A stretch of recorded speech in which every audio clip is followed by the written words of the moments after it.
Hello. Can you hear Hey, me? how are things going? Yes, I can. I couldn't hear anything the first time you called, so I'm sorry about the technical difficulties we've been facing. No,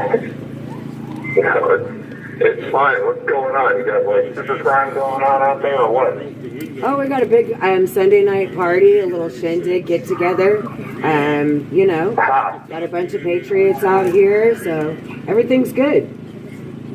Awesome. Well, my name is Matt Silva, and I'm inmate number 38560, calling you live from the DC Gulag. Would it be all right if I read a little something? Of course. This being Sunday. Okay, great. Let me know at any time you can't hear me. Okay. Right now in a prison pod in our nation's capital, Washington, D.C., a man sits hunched over next to a payphone. His back is to the common area, and his face and his free hand is casually held over his face. He's hiding his tears because over the phone he hears the news about how his former life outside jail is coming apart piece by piece, and there's nothing he can do about it. According to the Department of Justice, he faces a slew of federal felony charges. But in the minds of everyone else, including the prosecutors, his real crime is that he protested for the wrong party. He is a victim of a tyrannical system that used half-truths and outright falsehoods to turn neighbor against neighbor, brother against brother. The regime needed sacrificial victims, and the regime media happily complied. So innocent Americans suffer, all to stop one man and the political movement he represents. America has faced many dangers before, but not since the Civil War has our peril threatened the very fabric of the Republic the way it does today. There is no doubt that these are the darkest of days. Our young country has been turned by despotic minds into a de facto police state. This is the age when corporations harvest our data, our messages, even our faces, and then feed it without subpoena or permission to a brutal national police force. It is the age when the worst criminals, terrorists, and human and drug traffickers, roam free, while farms are raided in order to throw entire families into prison.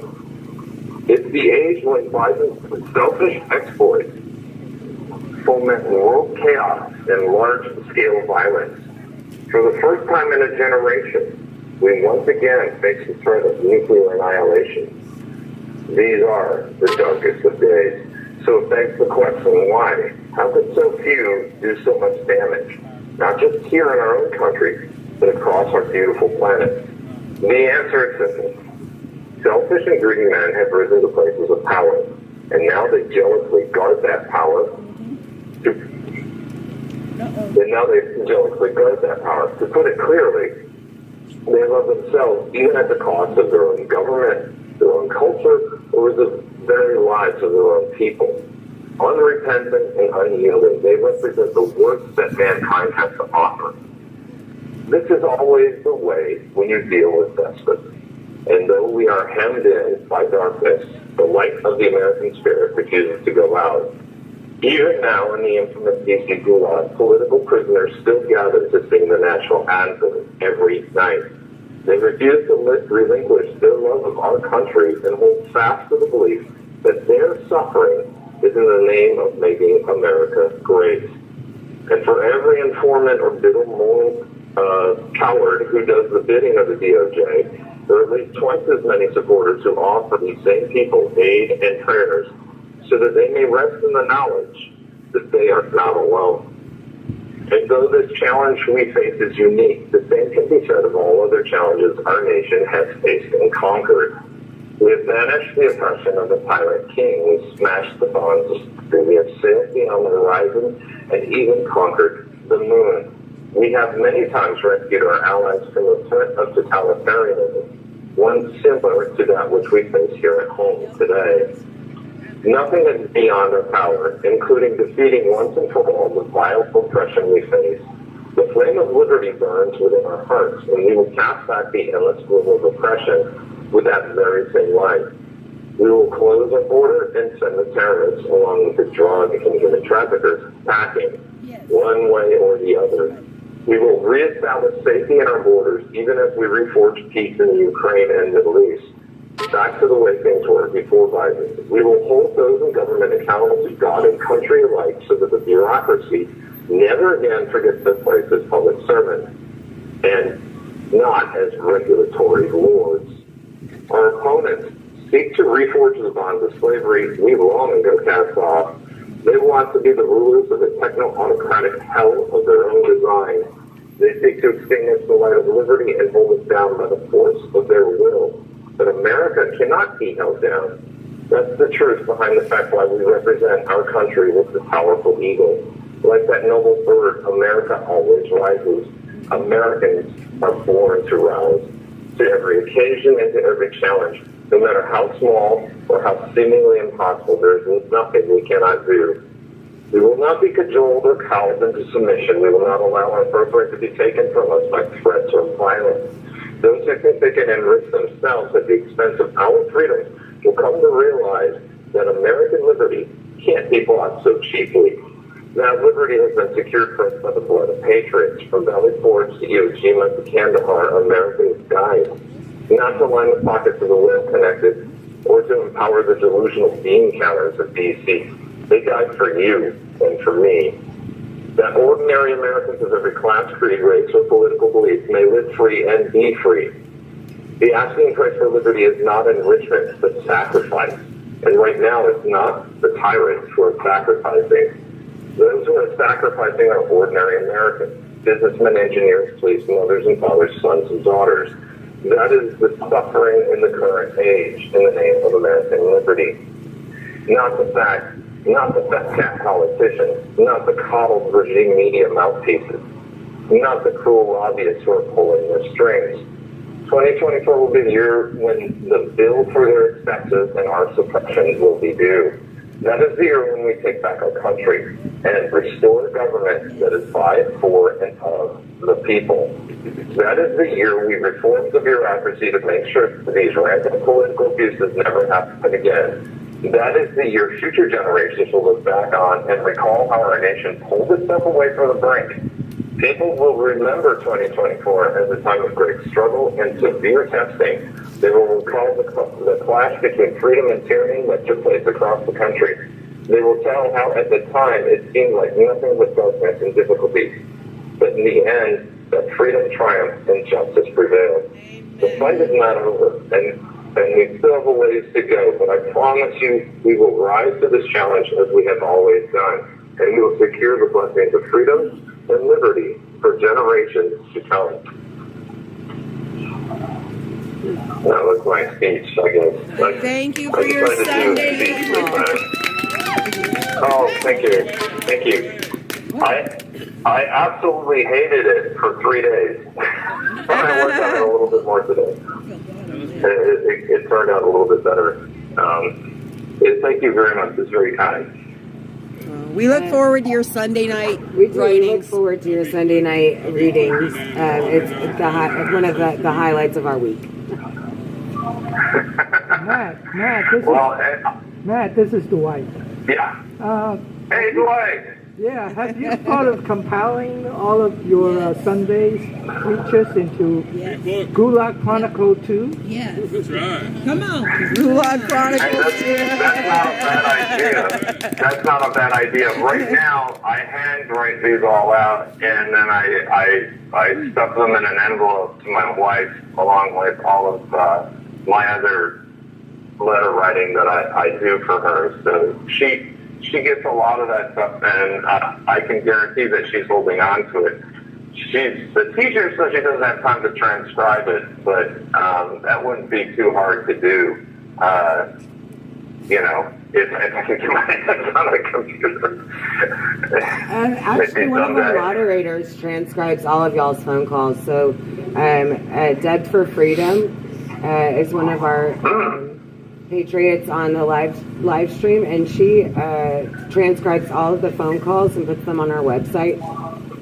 If somebody could go get my phone and tell me what that website is, I'll repeat it online. What is it? Dead for Freedom? She's going to tell me. Yeah, What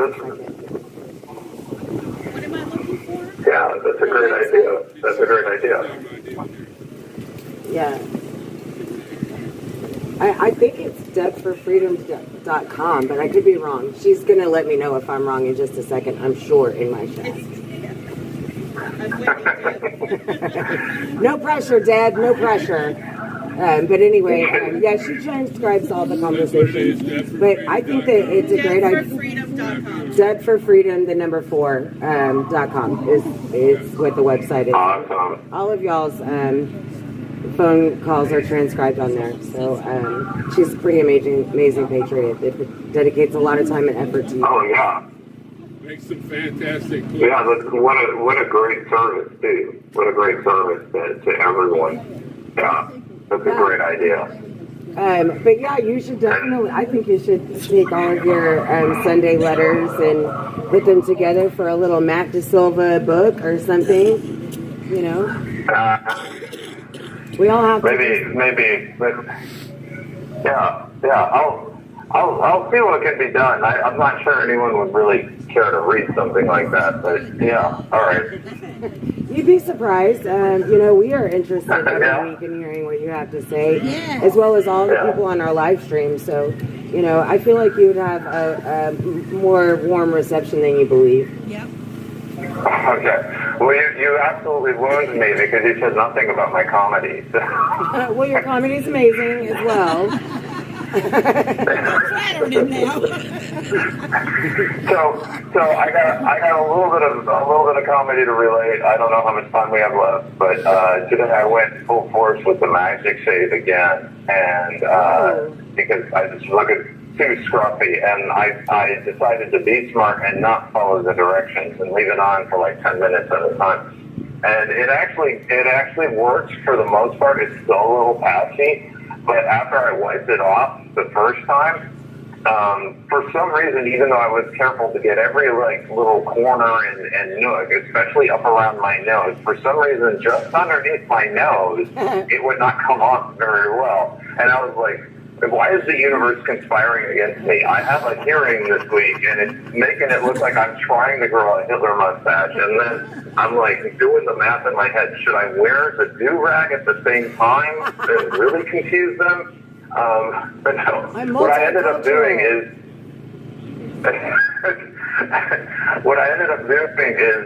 just putting a huge glob of this stuff right underneath my nose and letting it stay there for another 10 minutes. And the skin is really red, but I got rid of all the hair.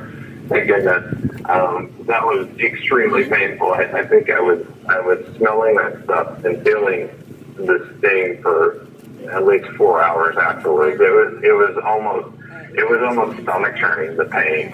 But I think I'll look somewhat presentable this Wednesday. So that's my goal. Is to not look like I just crawled out of a hole somewhere. Well, I was told that if your attorney requests it, you guys can get haircuts and shaves for court. But your attorney has to call the jail and request it.